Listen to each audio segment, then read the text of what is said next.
Son ya organizaciones terroristas extranjeras para el gobierno de los Estados Unidos, para el gobierno canadiense, grupos de la delincuencia organizada, cárteles del narcotráfico mexicanos, 6 para Estados Unidos, 5 para Canadá. ¿Qué implica esto? ¿Qué puede venir con el jaloneo que hay? Hoy, por cierto, Donald Trump está cumpliendo su primer mes, apenas un mes en la Casa Blanca. Luis Miguel González. Luis Miguel, ¿cómo estás? Buenas noches. Muy buenas noches, Rogelio Rodríguez Garduño. Rogelio, ¿cómo te va? Bien, buenas noches. Alicia Salgado. Alicia. Muy buenas noches, Manuel. Buenas noches, ¿cómo estás? ¿Qué implica esto, Rogelio? ¿Qué implica el que se designe a organizaciones criminales mexicanas, en este caso, grupos terroristas, organizaciones terroristas extranjeras? Pues implica que tenemos de manera latente, ya a partir de este momento, la posibilidad de que Estados Unidos realice acciones en función de estos grupos designados, en primer lugar bajo la ley de naturalización y ciudadanía, y nacionalidad, perdón, de 1952, que esto es, cualquier grupo que represente un peligro para la seguridad nacional de los Estados Unidos puede ser considerado terrorista. Y esto significa que estos terroristas pueden ser sus cuentas congeladas, pueden ser intervenidos sus recursos, el gobierno de los Estados Unidos puede quedarse con su patrimonio, negarles la entrada o deportarlos si se encuentran ahí, retirar las visas. Pero además significa que alguien que haga negocios con estos grupos también puede ser sancionado, o alguien que provea o suministre por cualquier medio. O que los cobije, me imagino, ¿no? Claro, pero... Pienso en algún político. Por supuesto, gobernador, sí. Por ejemplo, alcalde. Y me gustaría señalar por qué llegamos a esto. Porque esto llegamos, me parece que 2019, con el tema de la familia Levarón, esta demanda que se presenta en Dakota del Norte y que la jueza declara efectivamente que son terroristas del cártel de Juárez, que no está. No está el cártel de Juárez. Y ninguna de las dos, ni para Estados su Unidos, brazo ni para armado. Canadá. Pero lo que se destaca en esa sentencia de la jueza es que se debe llevar a cabo una valoración. 21 fiscales, entonces republicanos, determinan que sí debe de declararse, porque hay 4 elementos que yo pongo en la mesa. Que ellos los pusieron, por supuesto. Uno, son ejércitos, representan fuerzas. Sí. El gobierno de México no los ha podido detener. Tienen relaciones con grupos terroristas como Hezbollah, por ejemplo, se proveen, se subsidian, etc. Y lo último, han hecho una guerra química porque están envenenando a los Estados Unidos con el fentanilo. Esos son los cuatro elementos. Los cimientos, digamos, de estas decisiones, que tienen muchos impactos y muchas lecturas. Alicia, ¿cómo lo ves? Es interesante el que se esté determinando de esta forma los grupos terroristas, porque ya los habían designado desde antes. En Estados Unidos han determinado el congelamiento de poco más de 700 cuentas ligadas solamente al cártel de Sinaloa, alrededor de 1.500 cuentas ligadas al cártel Jalisco Nueva Generación.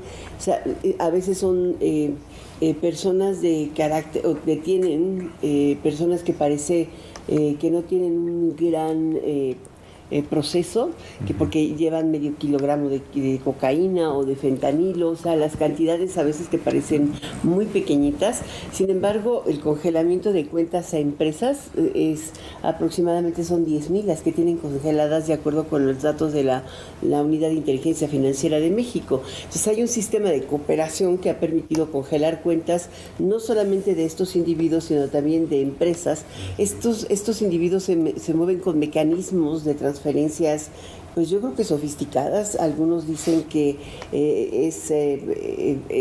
triangulan por otros lados de Sudamérica o de Europa la llegada de los recursos a los Estados Unidos, no necesariamente en el bilateral, pero también hay cantidades de efectivo impresionantes entre uno y otro lado de la frontera. Y la verdad es que yo creo que el gobierno de Estados Unidos ha sido también responsable, porque en gran medida algunas de las políticas que ha utilizado evitan que haya trazabilidad de los fondos, como el de-risking, ¿no? Que en su momento lo hemos discutido abiertamente. Pues no puedes transferir cantidades de dinero, ni devolver dinero, ni saber de dónde viene el dinero en efectivo, si tiene cocaína o tiene fentanilo detrás, porque justamente es muy difícil regresar en condiciones normales con el volumen de dinero que se maneja en el narcotráfico, ¿no? No, muy complicado, sí. Muy complicado. Ahora, queda clarísimo que los cárteles están aquí, están allá, están en todos lados. Y también las complicidades. Sí, pero no es tan claro dónde empieza la complicidad y dónde quien colabora con ellos es víctima. Que me parece que yo tengo mucha curiosidad ¿cómo va a aplicar esta doctrina 2025 con la administración Trump? Ha habido un antecedente con las FARC en Colombia, pero era otro momento. Por supuesto, todo el mundo tenemos en la cabeza Al Qaeda, Medio Oriente. ¿Cómo va a aplicar esta doctrina en este momento, en este país? O sea, ¿cuáles son los límites de qué sí, qué no puede estar permitido? Vemos que justo después de la declaratoria, este tuit o X de Elon Musk que dice, bueno, ya con esto va a poder haber ataques de drones. Eso está en la cabeza de Elon Musk, es una fantasía, es algo real. Y un poco, decía esto, aparentemente está muy claro dónde empieza, por ejemplo, la red de un cártel. Pero el sentido de la ley dice, se sancionará, se perseguirá a quien preste apoyo material. Y esto puede aplicar, por ejemplo, para víctimas que pagando la extorsión están dando apoyo material. Por ejemplo, si un aguacatero de Michoacán está entregando dinero en cantidades constantes durante un año, le aplica o no. Va a haber una diferencia entre quien colabora voluntariamente y quien es forzado a pagar una extorsión. Todavía hay muchos, yo diría, nos faltan las letras chiquitas. Lo que quería Trump eran los titulares, pero en el día a día, ¿cómo va a aplicar? Evidentemente todos queremos que esta pesadilla termine, pero en algunos casos los eslabones más débiles de la cadena son los menos culpables. Pues sí. A ver, y es interesante. ¿Cuáles son, digamos, los márgenes para operar? ¿Se pueden realizar trabajos de inteligencia, de espionaje? ¿Se puede atacar objetivos desde el aire?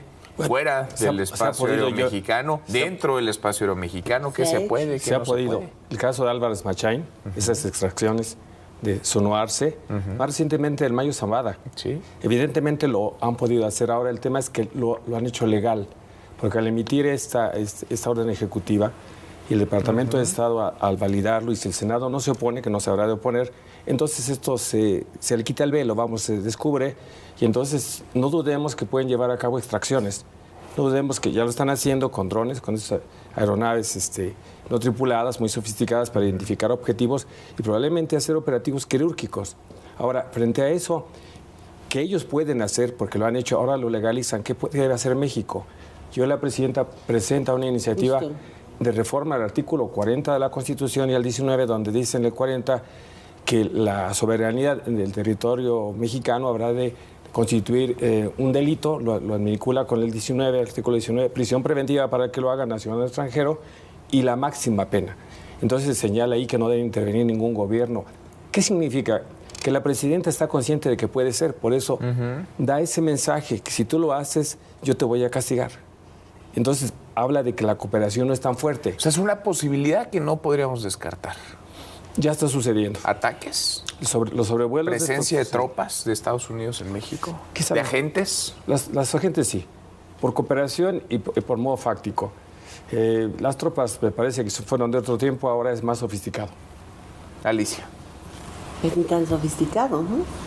Finalmente ves a circular pues a los grandes barcos norteamericanos a través de apenas en la raya limítrofe del agua territorial mexicana, ¿no? Y además tienen permiso de sobrevuelo en 1 y 2, o sea, en las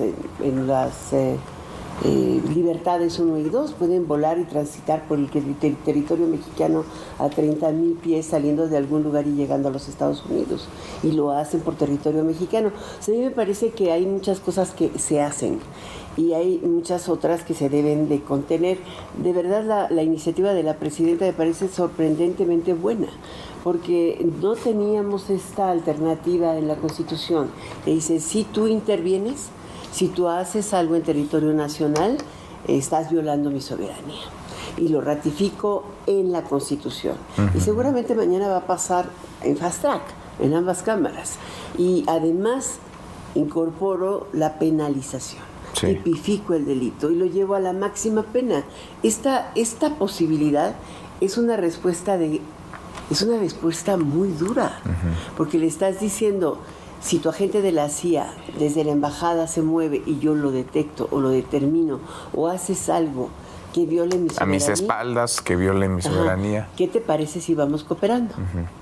Ahora, yo no dudo. Es un que blindaje, mañana, es una especie de blindaje. Exacto, y que mañana encuentres en una serie de factores para poder debilitar a los principales actores de la negociación de México con Trump. Pero ten en cuenta algo que es vital. Estamos a 12 días de que se cumpla la primera sentencia, ¿no? Entonces la teatralidad es fundamental para Trump y para todos los actores que están al lado. Sí. Son teatrales, en serio, ¿no? Pero siempre lo son. Yo quiero recuperar una cosa que la semana pasada en este espacio decía Jorge Fernández, con la que yo coincido, y es, en los aranceles estamos con Trump negociador. En temas de seguridad nacional estamos frente al Estado estadounidense, primera potencia del mundo, diciendo: en mi patio trasero, mi vecino del sur está convirtiéndose en algo que no puedo controlar y voy a tomar las acciones que yo considere necesario. El problema con México no son las leyes, sino hacerlas cumplir. Yo quiero ver que detuvieran a un agente de la CIA y le digan: tienes 30 años de cárcel. Sí. Yo quiero ver qué pase. Lo manden al altiplano. O al Cerro de las Campanas, como decía Paco Ignacio Taibo. Pues sí. Pues sí, Me parece imagínate. absolutamente acertado lo que dices, porque finalmente es como las aeronaves. Las aeronaves efectivamente pueden sobrevolar. La presidenta ha dicho que hay una colaboración y que está permitido, que el gobierno mexicano sabe, pero si el gobierno mexicano no sabe la consecuencia es derribar la aeronave por violación a la soberanía del espacio aéreo, quiero ver que derribe una aeronave. Sí, porque a ver, si un avión mexicano, tripulado o no tripulado, estuviera sobre espacio aéreo estadounidense, bueno, quién sabe, porque el Mayo Zambada, ¿cómo aterrizó? Los globos chinos hace 2 años que derribaron los globos meteorológicos. Derribaron 3 globos de investigación de China y China no hizo nada. Que iban pasando por ahí, pues Sí. pues están en tu espacio aéreo. Pero ahí es un tema, o sea, tú tienes hoy el instrumento, vamos a ver si lo pueden aplicar. Finalmente la segunda fase sería una confrontación, ahí sí de otra naturaleza, y armada es muy difícil. Pensar en la frontera, porque además no creo que en México se considere como una posibilidad. Sí se tiene que encontrar formas de negociar. Y hoy por hoy creo que existen, pero vamos a seguir viendo mucha presión. Y lo que tú decías, la presión más importante no es a los mismos cárteles, sino a quienes los procuran. Y pues a veces les construyen caminos, Sí. a veces les facilitan el corte de agua para sus sembradíos. A veces y los hacen candidatos y a veces Exacto, y ya los hacen autoridad y gobierno. Y aparte, pues facilitan el tránsito de personas, el narcotráfico en muchos estados del país también. Yo creo que es muy complicado tener una operación de policías terrestres, o sea, de policías estatales, policías municipales, y después ves que el cártel es la policía municipal y que detuvieron a 800 policías porque estaban facilitando el tráfico de personas. Yo creo que esto va muy rápido. Complicidad política. Y que no terminamos de digerir una noticia cuando estamos entrando en otra.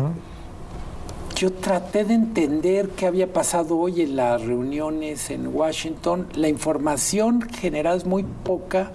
A lo mejor no pasó nada. Y esto de, bueno, seguiremos dialogando. Sabemos que los temas van a estar mezclados. Coincido con Alicia, no hay que perder de vista los plazos que vencen a fines de la semana que entra para todos los fines. ¿Cómo vamos a acomodar varios de los temas? Lo único es, Trump tiene la iniciativa y tenemos que encontrar la manera que algunos de los temas que a ellos les preocupen los decodifiquemos en la clave y con los temas que a nosotros nos preocupan. Porque de pronto es el golpe y luego viene el apapacho, ¿no? El golpe de te designo a tus cárteles del narcotráfico, aunque no sean tuyos, pero en donde hay complicidad, porque además no olvidemos que se habló de un contubernio entre el gobierno y los grupos criminales. No podemos separar, digamos, todas esas piezas que están ahí revueltas. Te los designo organizaciones terroristas, pero al mismo tiempo te apapacho y te digo que de ti sí aprendí, que eres una mujer maravillosa, se lo dijo Trump a Claudia Sheinbaum, y que es buena, muy buena tu campaña contra las drogas. Yo tengo, por ejemplo, duda, hablando de temas que están en el calendario y que se van a desplegar, cómo esta presión de Estados Unidos por fortalecer la lucha contra el crimen organizado va a empatar con nuestra patética reforma al Poder Judicial. Sí, además. ¿En qué Queremos momento se soberanía, van a queremos el encontrar? derecho a juzgarlos. Claro. Y estamos haciendo todo lo posible por tener un sistema que cuando menos le va a tocar la curva de aprendizaje en el momento de mayor presión de Estados Unidos. Y dinamitando poder como el Poder Judicial. Y un tema que no quiero dejar fuera es que los grupos que ha designado como terroristas siguen operando. Al-Qaeda sigue con sus estructuras. En América Latina designaron a las FARC y a las al Ejército de Liberación Nacional, y en 2021 tenía una producción de cocaína menor a la que tiene ahora. Esto es, todos pensamos que algo nos habrá de beneficiar y que los norteamericanos se preocupan por aquellos, como en este caso México, donde están los terroristas.